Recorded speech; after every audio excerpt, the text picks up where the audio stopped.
Esta é a história do dia da Rádio Observador. A urgência do PS para despachar a comissão de inquérito à TAP e tentar relançar o governo.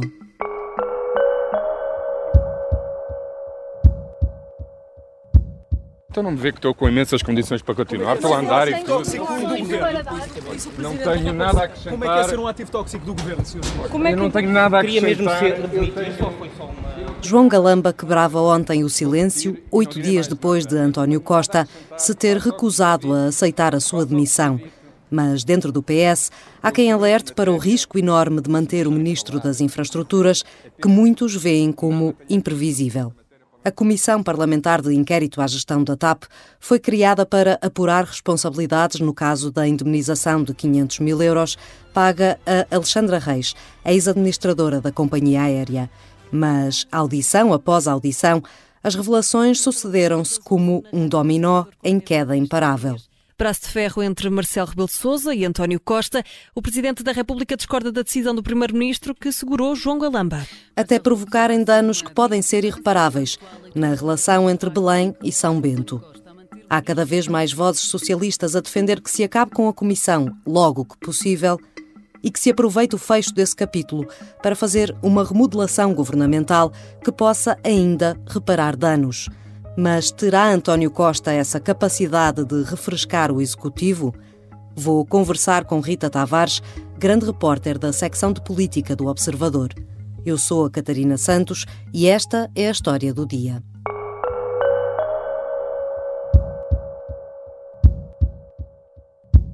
Olá, Rita. Olá, Catarina. Vamos dar, então, início à tomada de posse da Comissão Parlamentar de Inquérito à Tutela Política. Quando a Comissão Parlamentar de Inquérito à Gestão da TAP arrancou, no Largo do Rato muitos já antecipavam uma grande turbulência. Mas o PS estava confiante num plano para virar o jogo a seu favor. Que estratégia era essa? Bom, a ideia era que pudessem aproveitar esse momento em que claramente o PS ia estar sob fogo e já sabia que ia estar debaixo de fogo intenso da oposição, para também trazer o PSD à liça e colá-lo de alguma forma à má gestão da TAP e a uma privatização que tinha sido feita ao cair do pano da legislatura em 2015, e o PS achou que poderia aproveitar esse momento para fazer esse acerto de contas e falar dessa privatização que na altura já tinha atacado e que anos depois, já em 2020, acabou por reverter, nacionalizando a companhia, com o argumento da crise na aviação, desencadeada pelos confinamentos. E depois, quando aqui há uns meses foi noticiado que a privatização da TAP, ganha por David Neeleman, na altura teria sido feita com dinheiro da própria companhia, o PS agarrou-se a isso para uma onda de ataques ao PSD, que esperava poder continuar nesta comissão de inquérito, que de resto já sabia que seria sempre uma comissão de inquérito hostil. Há esta ideia que a TAP é um ativo tóxico para os governos e que é uma companhia tão difícil e com a gestão tão intrincada e tão intensa nas suas reações, que os governos, e nomeadamente no governo do Partido Socialista, há este entendimento de que quanto mais depressa se despachar e privatizar, melhor.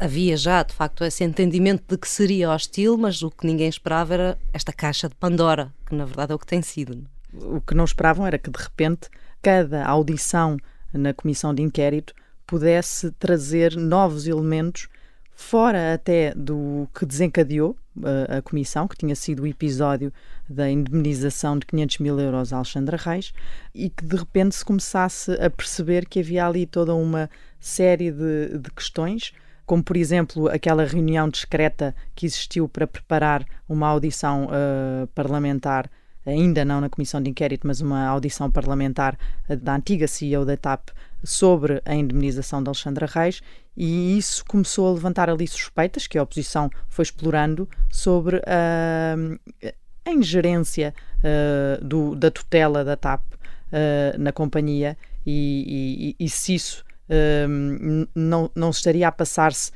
no relacionamento das várias tutelas com as empresas públicas. Tu explicas num artigo que publicaste no Observador que o sentimento no partido é de necessidade urgente de controle de danos, até porque desse caso que explicavas, enfim, desembocamos na semana passada e em tudo o que aconteceu em volta do gabinete do Ministro das Infraestruturas, da eventual demissão de João Galamba e, de repente, de uma alteração completa até da relação com o Presidente da República.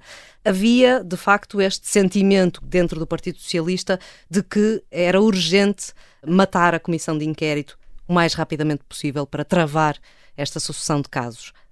Essa urgência foi crescendo, não é? O desenrolar dos acontecimentos desde que começaram as audições, isto no fim de março. A partir daí, a tal caixa de Pandora começou a evidenciar-se de tal maneira que começou a deixar o PS bastante ansioso e nervoso com o rolar dos acontecimentos e depois isto acabou por extrapolar para episódios como o que aconteceu no Ministério das Infraestruturas e que fez com que o Presidente da República tivesse até vindo fazer uma mensagem ao país e a vincar aqui uma nova fase de relacionamento com o Governo. E tudo isto, às tantas, quando olhamos para trás, já quase nem sabemos o que é que esteve na origem. Mas na origem esteve sempre a TAP, o tal ativo que os políticos chamam de tóxico pelos problemas que traz e que tem trazido. Está isso na origem, mas depois disso estão vários episódios que não têm nada a ver diretamente com a TAP. A TAP só esteve lá mesmo a desencadear o processo, mas depois tudo aquilo que neste momento já está a incendiar a governação não tem propriamente a ver com a TAP, mas tem a ver com a forma como o Governo e como elementos decisivos no Governo gerem e fazem enfim, a gestão das suas equipas e a questionar também a sua capacidade política para estarem à frente dos ministérios. E daí essa urgência que lias em muitos socialistas de se tentar acabar com esta comissão, ou que ela acabasse o mais rapidamente possível. Já havia esse sentimento inicial de rapidamente pôr uma pedra sobre este assunto e avançar. Isso, com este desenrolar de acontecimentos, veio acelerar ainda mais e há agora, neste momento, e depois daquilo que se passou, desse episódio em que levou até uma mensagem do Presidente da República, essa urgência tornou-se ainda maior e o PS já só quer que a comissão acabe. A verdade é que ela tinha um prazo para terminar, que é 23 de maio, já estou a falar no passado, ainda não há uma decisão sobre o prolongamento, mas ele pode acontecer e é expectável que aconteça, mas daquilo que nós conseguimos apurar entre os socialistas e a direção do partido, não há uma intenção, não há propriamente uma vontade em manter este assunto aceso durante muito mais tempo e há conversas já em, enfim, poder prolongar-se, sim, porque há muitas audições por fazer, nomeadamente de João Galamba e de Pedro Nuno Santos, cuja audição é muito esperada, são muito esperadas ambas as audições, mas pode haver então esse prolongamento, mas se calhar não pelos 90 dias que estão previstos na lei, que seriam mais 3 meses, e isso poderia arrastar esta comissão para a próxima sessão legislativa, ou seja, passar ainda às férias de verão e depois delas, em setembro, continuar a estar presente no Parlamento e na atualidade política uma comissão de inquérito que tem tido este peso todo em cima dos ombros do Governo. A forma como foi questionado, de uma forma até deselegante. O meu papel no cumprimento do mandato da Comissão leva-me a questionar se continuo a ter as melhores condições para o fazer. E até que ponto é que esta reviravolta que aconteceu ontem, com Jorge Seguro Sanches a bater com a porta e a abandonar a condução dos trabalhos, poderá complicar essa estratégia? A questão é que já há uma alta sensibilidade no que toca a esta comissão de inquérito e qualquer coisa que aconteça, mesmo que seja uma normal picardia numa reunião de coordenadores em que há um desacerto de posições e a oposição queixa-se por ter pouco tempo para conseguir respostas das pessoas que houve na comissão e o presidente da comissão ou o partido maioritário considera que aquele tempo é suficiente, esses desacertos são exacerbados nesta altura porque o clima está absolutamente tenso e a oposição já percebeu que o PS está num baixo, o PS também sabe que está num baixo e está suscetível a estes ataques e isto, imagino que para o Partido Socialista fosse tudo o que não queria que acontecesse, mais um episódio relacionado com esta comissão de inquérito, que a reação do PS mostra, queixando-se que o presidente Seguro Sanches teve um ataque de caráter, também mostra como o PS quer conter os danos e vitimizar-se para não ser o responsável por mais um episódio e mais um capítulo complicado num tema que de si já tem este peso todo. E há várias vozes dentro do partido a defender que se façam alterações no governo logo depois de se conseguir, de facto, pôr um termo a esta comissão, num sentido de tentar relançar a legislatura, digamos assim. E não estamos a falar apenas de substituir João Galamba, certo? Não, a expectativa de alguns socialistas é que isso possa ir, que um refrescamento do governo, como diz o presidente do partido, aliás, Carlos César, possa ir além disso, e António Costa aproveite, depois de passar esta tempestade, não é? E se ela passar, para mudar alguns elementos da sua equipa, e até eventualmente João Galamba, que não substituiu agora, mas que ficou massacrado depois desta mensagem do Presidente da República, e há elementos que o dizem publicamente. Por exemplo, o Presidente do Partido, Carlos César, referiu, antes de António Costa ter decidido não demitir João Galamba, e Carlos César até defendia que João Galamba não devia ser demitido, e tinha-o dito antes dessa decisão, e depois de António Costa ter mantido João Galamba no governo, Carlos César veio dizer novamente que era preciso estar atento para ver se era necessário mudar de políticas e até de políticos. Portanto, manteve essa ideia em cima da mesa que, enfim, alguns socialistas continuam a insistir que possa acontecer. E o facto é que há um historial de António Costa que parece indicar que ele prefere remodelações programadas, portanto, se calhar ela poderá mesmo estar a ser planeada de alguma forma. Sim, António Costa tem-nos habituado a isso, ele resiste sempre a remodelações, e há ministros que ficam no governo, como por exemplo Eduardo Cabrita, até já ser quase impossível para os próprios justificarem a sua manutenção no governo, mas António Costa tem esta dificuldade em afastar logo à primeira situação, e até quando faz mexidas no governo, normalmente aproveita para alguns pedidos e alguns problemas que já tem em carteira, digamos assim, a serem resolvidos todos de uma só vez, e substitui um ou outro secretário de Estado que já tinha pedido para sair ou que já tinha um problema político associado e que era melhor que saísse. Faz essas tais remodelações mais programadas e não age tanto a quente. Veremos se é isso que acontecerá desta vez também. Já voltamos à conversa com Rita Tavares. Vamos tentar perceber que perigos podem levantar-se com uma eventual remodelação no governo. Depois do sucesso do Sargento na Cela 7, vem aí uma nova série do Observador. Eu sou a Margarida Villanova e não lhe posso dizer muito, mas é uma história real que junta o sequestro de um avião da TAP, um primeiro-ministro em negociações durante a madrugada, um cerco por unidades das Forças Especiais e um protagonista surpreendente.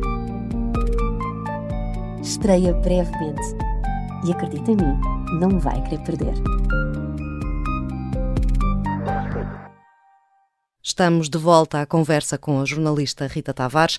Rita, explicas no teu artigo que há também receios no seio do PS em relação aos riscos de uma remodelação se acontecer no timing errado.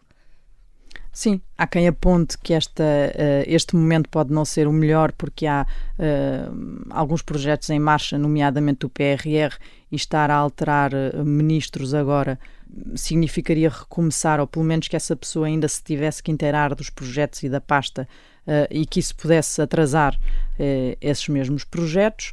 E há também algum receio de que António Costa já não tenha essa leveza que é necessária, essa autoridade para chamar ao governo os melhores nomes, sejam eles figuras fortes do partido, sejam eles pessoas fortes da sociedade civil, que nesta altura, e com um governo que até há um socialista que fala connosco que descreve como declinante, um governo que está numa situação declinante, que isso já é um cenário muito difícil para atrair personalidades que têm peso e que já têm história e que já têm um currículo firmado, integrarem um governo nesta fase. E, como em tudo na vida, resta ainda a esperança de que os ventos fiquem de feição.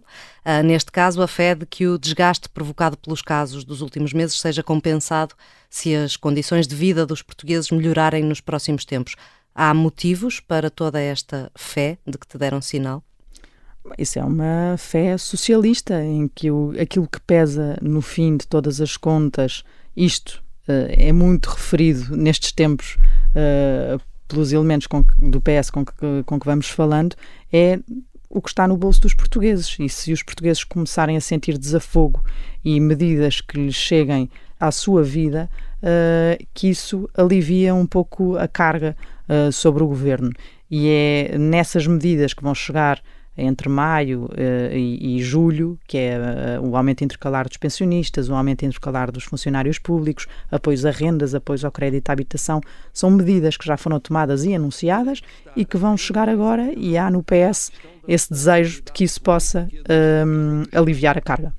Porque até agora eu julgava que sobre essa matéria existia, com mais ou menos distância temporal, acordo no essencial. Viu-se que não. Que há uma diferença de fundo. Assim, para prevenir o aparecimento e o avolumar de fatores imparáveis e indesejáveis de conflito, terei de estar ainda mais atento e mais interveniente no dia-a-dia. Falávamos de uma hostilidade com o Presidente da República que é nova. Para alguns socialistas com quem falaste, a questão deixou de ser se vai haver dissolução da Assembleia da República, mas quando é que ela acontecerá?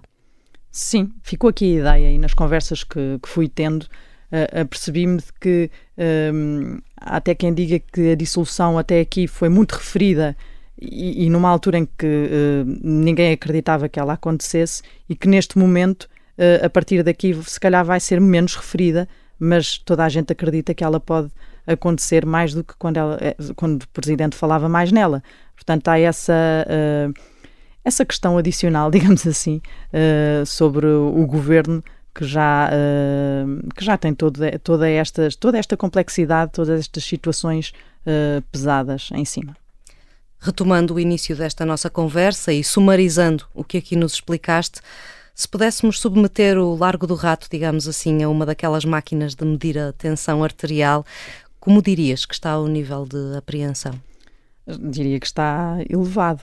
Até porque há aqui um elemento adicional, que é, depois da crise e durante a crise, António Costa decidiu manter João Galamba, e decidiu manter João Galamba contra a vontade do Presidente da República, abrindo esta guerra.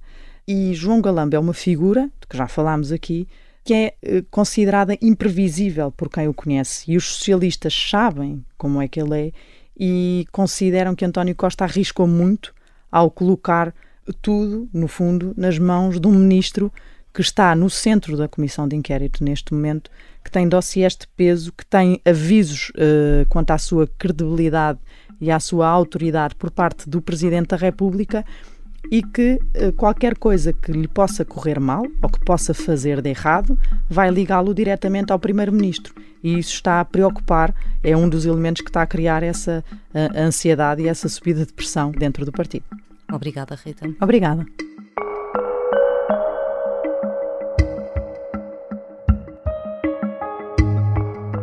Rita Tavares é grande repórter da secção de política do Observador. Esta foi a história do dia. A sonoplastia é do Diogo Casinha, a música do genérico é do João Ribeiro. Eu sou a Catarina Santos. Até amanhã.